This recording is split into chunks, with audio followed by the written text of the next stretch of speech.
CQ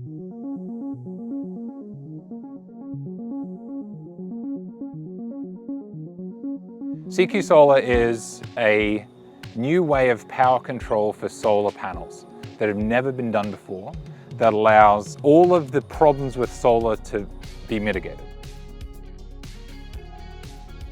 Logan's a pretty good hub, I would say, for this kind of project, because you've got a lot of land, you've got a lot of sunlight, and not only that, if you see the trees around, they provide a really good test bed for this, because you can't do this, you can't really determine if these are working well if you've got full sunlight all the time.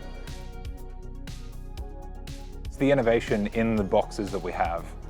It's worldwide firsts that we're achieving. So the amount of technology that we've got in there just is leaving what's currently in the market for dust. So we're really seeing a lot of, there's a lot of different things that we're solving all at once. And we're solving all of the problems with solar in one black box. When a panel dies, only that panel dies. It essentially splits out the power as if you go from a single lane highway to a multi-lane highway. So in a single lane highway, you have every single panel producing electricity and they all get like queued up, just like cars on a highway. But what these do is mathematically split that so that it acts like a multi-lane highway. So each one of these have their own lane. So what happens is if one of them dies, that's one died, that's it. And you have you get the rest of the power, the full power of the rest of them. So from a recycling aspect, we can take the one that's broken so 1 in 20, that's 95% reduction in waste. Innovate Logan has supported us by connecting us with a couple of big players in the industry and also holding a pitch knife that allowed us to showcase our stuff to the rest of Logan and the entrepreneurial community.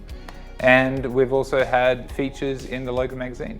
There were many, many, many points in building the technology that we thought that it wasn't possible to build, that it was just physically impossible. That was a massive hurdle, but now that that's finished, the hardest problems that we have are actually convincing people that the data is real. When we turn on the bypass mode for this, it matches our maths exactly. So our numbers and our measurements are adding up exactly as we expect them, and so they're matching our claims exactly. What we'd really like to do is, because we're collecting 1 second data from these solar panels and these solar arrays, would really like to get an AI to look over that data and produce a model that predicts when panels are going to fail. So go into something called PID, predicts when panels are dirty, and also predicts when cables are broken.